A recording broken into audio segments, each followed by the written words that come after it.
ಕ್ರಿಸ್ತನಲ್ಲಿ ಪ್ರೀತಿಯ ಸಹೋದರರೇ ಮತ್ತು ಸಹೋದರಿಯರೇ, ನಿಮ್ಮೆಲ್ಲರಿಗೂ ಮುಂಜಾನೆಯ ವಂದನೆಗಳು. ಕ್ರಿಸ್ತನ ಜೀವಿತ ಪಾಠದ ಹೆಸರು ದೀನಭಾವದಿಂದ ಎಡೆಬಿಡದೆ ಪ್ರಾರ್ಥಿಸಿರಿ. ರೆಫರೆನ್ಸ್ ಪುಟ 3841, ಪುಟದ ಸಂಖ್ಯೆ 82. ಮತ್ತು ಪ್ರಾರ್ಥನೆಯ ವಿಷಯವಾಗಿ ಅನೇಕ ದೃಷ್ಟಿಯಿಂದ ಕೂಡಿದ ಒಂದು ಪಾಠವನ್ನು ನಾವು ಹೊಂದಿದ್ದೇವೆ.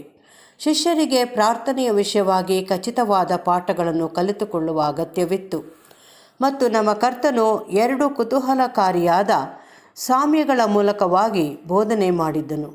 ಮೊದಲನೆಯ ಪಾಠವು ಸತತವಾಗಿ ಪ್ರಾರ್ಥಿಸುವುದರ ವಿಷಯವಾಗಿತ್ತು. ಅಂದರೆ ಅವರು ಯಾವಾಗಲೂ ಬೇಸರಗೊಳ್ಳದೆ ಪ್ರಾರ್ಥಿಸುವುದನ್ನು ಮುಂದುವರಿಸುತ್ತಿರಬೇಕು. ಇಲ್ಲವೇ ಉತ್ತರವು ವಿಳಂಬವಾಗುವ ಕಾರಣಕ್ಕಾಗಿ ನಿರುತ್ಸಾಹಿಗಳಾಗಿ ಧೈರ್ಯಗೆಡಬಾರದು.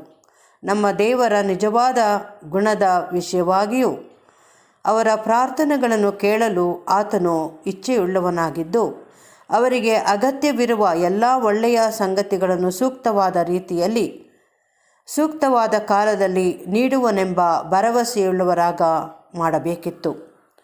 ಅನ್ಯಾಯಗಾರನಾದ ನ್ಯಾಯಾಧಿಪತಿ. ಈ ಸಾಮ್ಯವು ಇದನ್ನು ನಿರ್ದೇಶಿಸುತ್ತಾ ದೇವರಿಗಾಗಲಿ ಇಲ್ಲವೇ ಮನುಷ್ಯರಿಗಾಗಲಿ ಭಯಪಡುವಂಥ ಹಾಗೂ ತನ್ನ ಸ್ವಾರ್ಥದ ಉದ್ದೇಶಗಳಿಗಾಗಿ ದೈವಾಜ್ಞೆಗಳನ್ನು ಉಲ್ಲಂಘಿಸುವವನಾಗಿ ಜನ ಅಭಿಪ್ರಾಯವನ್ನು ಗೌರವಿಸದಂಥ ಪೌರತ್ಯ ದೇಶದಲ್ಲಿನ ಒಬ್ಬ ನ್ಯಾಯಾಧಿಪತಿಯನ್ನು ನಿರೂಪಿಸುತ್ತದೆ. ಕ್ರೈಸ್ತರ ನಾಡಿನಲ್ಲಿನ ನ್ಯಾಯಾಧಿಪತಿಗಳು ಗೌರವಾನ್ವಿತರಾಗಿಯೂ ವಿಶ್ವಾಸಪಾತ್ರರಾಗಿಯೂ ಇರಬೇಕೆಂಬುದು ನಮ್ಮ ನಂಬಿಕೆ. ಇದನ್ನು ನಾವು ನಿಯಮವೆಂದು ಮತ್ತು ಉಳಿದ ಎಲ್ಲವುಗಳು ಇದಕ್ಕೆ ಹೊರತಾದವುಗಳೆಂದು ಗ್ರಹಿಸಿಕೊಂಡಿದ್ದೇವೆ. ಆದರೆ ಪೌರತ್ಯ ದೇಶಗಳಲ್ಲಿ ಅನೇಕ ಸಾರಿ ಈ ನ್ಯಾಯಾಧಿಕಾರಿಗಳು ಎಲ್ಲ ವಿಧವಾದ ಅಕ್ರಮ ಸಂಪಾದನೆಯಲ್ಲಿ ನಿರತರಾಗಿರುವುದು ರೂಢಿಯಾಗಿರುವುದೆಂದು ಈ ನ್ಯಾಯಸ್ಥಾನದಲ್ಲಿರುವವರು ತಮ್ಮ ವೈಯಕ್ತಿಕ ಪ್ರಯೋಜನ ಹಾಗೂ ಲಾಭಗಳಿಗಾಗಿ ಇರುವರೆಂದು ಎಣಿಸಲ್ಪಟ್ಟಿರುವುದು. ಹಿಂದಿನ ಕಾಲದ ಬಗ್ಗೆ ನಿಜವಾಗಿ ಹೇಳುವುದಾದರೆ, ಕಳೆದ ಶತಮಾನದವರೆಗೂ ನ್ಯಾಯಾಧಿಪತಿಗಳು ಬಹುಮಟ್ಟಿಗೆ ಕಾನೂನುಗಳನ್ನು ಮಾಡುವವರು ಅಲ್ಲದೆ ಅದನ್ನು ಅನುಷ್ಠಾನಕ್ಕೆ ತಂದಿರುವ ಕಾರ್ಯನಿರ್ವಾಹಕರೂ ಆಗಿದ್ದರು.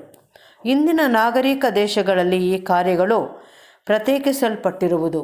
ಅಂದರೆ ಕಾನೂನು ಮಾಡುವ ಶಾಸಕಾಂಗವು ಸರಕಾರದ ನ್ಯಾಯಾಂಗ ಮತ್ತು ಕಾರ್ಯಾಂಗ ಇವುಗಳಿಂದ ಪೂರ್ಣವಾಗಿ ಪ್ರತ್ಯೇಕಗೊಂಡಿದ್ದು, ಈ ಮೂಲಕವಾಗಿ ಸಾರ್ವಜನಿಕರಿಗೆ ಪ್ರಯೋಜನಕರವೂ ಮತ್ತು ನ್ಯಾಯೋದ್ದೇಶಗಳ ಮುನ್ನಡೆಗೆ ಅನುಕೂಲಕರವೂ ಆಗಿರುವುದು.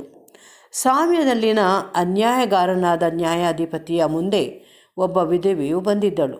ಆಕೆಯು ಅಪಮಾನ ಅನ್ಯಾಯಗಳಿಂದ ಬಾಧಿತಳಾಗಿದ್ದು, ನ್ಯಾಯಾಧಿಪತಿಯ ಮೂಲಕವಾಗಿ ಇದರಿಂದ ಬಿಡುಗಡೆಯಾಗ ಬಯಸಿದ್ದಳು.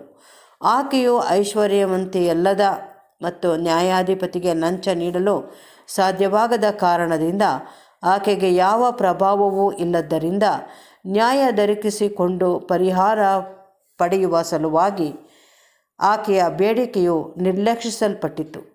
ಹೇಗೂ ಆಕೆಯ ಸತತ ಪ್ರಯತ್ನದಿಂದ ಕಡೆಯಲ್ಲಿ ಆ ನ್ಯಾಯಾಧಿಪತಿಯು ತಾನು ನ್ಯಾಯದ ಮೇಲಿನ ಪ್ರೀತಿಯ ದೆಸೆಯಿಂದಲ್ಲದಿದ್ದರೂ ಕೇವಲ ಆಕೆಯು ಕೊಡುವ ತೊಂದರೆಯಿಂದ ತಪ್ಪಿಸಿಕೊಳ್ಳುವ ಸಲುವಾಗಿ ಆಕೆಯ ವಿಷಯವನ್ನು ತೆಗೆದುಕೊಂಡು ಆಕೆಗೆ ಅಗತ್ಯವಿದ್ದ ಸಹಾಯ ಮಾಡಿ ನ್ಯಾಯ ದೊರಕಿಸಿಕೊಟ್ಟಿದ್ದನು.